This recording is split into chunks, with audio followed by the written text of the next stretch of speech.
Paşinyan Rusiyanın üzünə bağladığı qapını Amerika Birləşmiş Ştatları üçün açır. İrəvanın qərarı Kremli qəzəbləndirə bilər. Amerika Birləşmiş Ştatları Dövlət Katibinin Beynəlxalq Nüvə Siyasəti və Əməkdaşlıq üzrə köməkçisinin müavini Alisher Duncan Ermənistanda səfərdədir. Məlumata görə o ölkələr arasında enerji sahəsində əməkdaşlığı gücləndirmək üçün bir sıra görüşlər keçirəcək. Səfərlə bağlı hər hansı bir ətraflı məlumat verilmir. Erməni tərəfi sadəcə onun qondarma soyqırımı abidəsinə baş çəkdiyini yazıb. Bu səfərlə bağlı ehtimal və fərziyyələr isə çoxdur. Rəsminin müzakirə edəcəyi məsələlər sırasında bu ölkədə Amerika Birləşmiş Ştatlarının atom elektrik stansiyasını inşa eləməsi, eləcə də Metsamor atom elektrik stansiyası ilə bağlı müzakirələrin olacağı ehtimallar sırasındadır. İstənilən halda onun İrəvana gəlməsi maraq doğurur və çoxsaylı suallar yaradır. İlkin olaraq deyə bilərik ki, Nikol Paşinyan hökuməti atom elektrik stansiyasının inşası məsələsində Rosatomun xidmətlərindən imtina edərək Amerika Birləşmiş Ştatlarına etibar edə bilər. Amerika Birləşmiş Ştatları Dövlət Katibinin Beynəlxalq Nüvə Siyasəti və Əməkdaşlıq üzrə köməkçisinin müavini ölkələr arasında atom enerjisi sahəsində əməkdaşlıq çərçivəsində ayrıca bir razılaşma imzalaya bilər. Bu 123 sayılı razılaşma adlanır. Məlumata görə Amerika Birləşmiş Ştatları indiyə qədər artıq dünyanın 46 ölkəsi ilə belə bir razılaşma imzalayıb. Yeri gəlmişkən Duncan'ın səfəri Metsamor AES ilə bağlı müzakirə və narahatlıqların artdığı dövrə təsadüf edib. Belə ki, atom elektrik stansiyasının mayın 15-dən uzun müddətli təmirə dayandığını nəzərə alsaq, o zaman Ermənistanda Amerika Birləşmiş Ştatlarının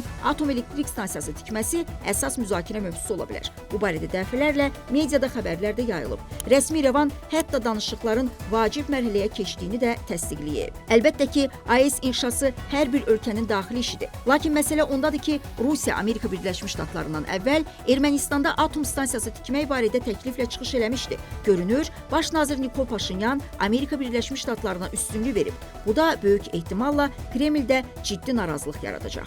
Qeyd eləyək ki, Azərbaycan prezidenti İlham Əliyev Metsamor atom elektrik stansiyasının Azərbaycana, Türkiyə, Ermənistana və bütün regiona böyük nüvə təhlükəsi yaratdığını dəfələrlə diqqətə çatdırıb. Prezident bu stansiyanın köhnə texnologiya ilə çalışdığını, onun ciddi texniki problemlərinin olduğunu diqqətə çatdırıb və Metsamordan qaynaqlanaraq bəzi nüvə materiallarının qanunsuz ticarətinin aparılmasının narahatlıq doğurduğunu da vurğulayıb. Amerika Birləşmiş Ştatları nümayəndəsinin Ermənistana səfəri ərəfəsində elə Metsamorla bağlı da narahatlıqlar səngimir. Qardaş ölkə olan Türkiyənin ekologiya üzrə qeyri-hökumət təşkilatları yaydıqları bəyanatda Metsamor bağlanana qədər mübarizəni davam etdirəcəklərini bildiriblər. Məlumata görə ekoloji təşkilatlar Ermənistanda yerləşən, İqdirdən 30 kilometr məsafədə olan Metsamor atom elektrik stansiyasına qarşı etdikləri çağırışda keçmiş qəzaları xatırladaraq stansiyanın bağlanmasını tələb ediblər. Bu təşkilatlar adından mətbuata verilən açıqlamanı oxuyan QHT rəhbəri Sabahat Aslan stansiyanın ilk reaktorunun 1976,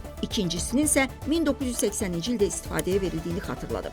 Atom elektrik stansiyasının tikinti prosesində Sovet alimləri və Ermənistan daxilindəki çevrələr stansiyanın zəlzələ xətti üzərində yerləşməsi və su mənbələrinə sızıntı baş verməsi ehtimalı səbəbindən tikintisinə qarşı çıxmışdı. Metsamor atom elektrik stansiyasının 1988-ci ildə baş verən zəlzələdə bir fəlakətin astanasından döndüyünə diqqət çəkən Aslan bildirib ki, 1988-ci il Spitak zəlzələsindən sonra xalqın narahatlıqları, təzyiqləri və etirazları səbəbindən stansiyanın 2 reaktoru bağlandı. 1993-cü ildə Ermənistan hökuməti atom elektrik stansiyasını yenidən açma qərarı aldı və stansiya 1995-ci ildə istifadəyə verildi. 2005-ci ildə istismar müddəti bitən stansiyanın fəaliyyət müddəti 2016-cı ilə qədər uzadıldı və stansiyanın istismar müddətinin uzadılması müxtəlif tarixlərdə də davam elədi. Bəyanatda vurğulanıb ki, Metsamor Çernobıldan sonra ən təhlükəli stansiyadır. Texnologiyası köhnədir və ömrünü çoxdan tamamlayıb. Atom stansiyasının hələ də fəaliyyətdə olmasının bölgə üçün təhlükə yaratdığı aydındır.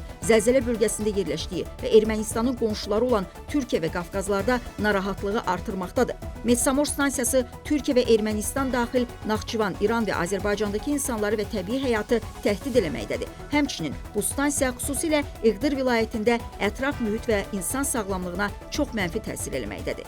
Türkiyə QHT təmsilçisi sonda nüvə ilə əlaqəli bütün beynəlxalq qurumlara və Ermənistan hökumətinə səslənib. Çernobıl və Fukushima hadisələri təkrarlanmadan Metsamor atom elektrik stansiyasını bağlayın. Bu stansiyanın bağlanması üçün ölkəmizin əlaqədar qurumları təcili hərəkətə keçməlidir. Metsamor bağlanana qədər mübarizəmiz davam edəcək. Göründüyü kimi Metsamorla bağlı narahatlıqlar, bəyanatlar və hesabatlar səngimir. Sadəcə ümid eləmək olar ki, Amerika Birləşmiş Ştatları heyəti də bu narahatlığı onu görməzdən gələn Ermənistan hökumətinin diqqətinə çatdıracaq. Düzdür, stansiya təmir adı ilə müvəqqəti bağlanıb, lakin yaxın gələcəkdə yenidən fəaliyyətə başlayacağı gözlənilir. Azər Nuriyev, Leyla Mehdi qızı, Report.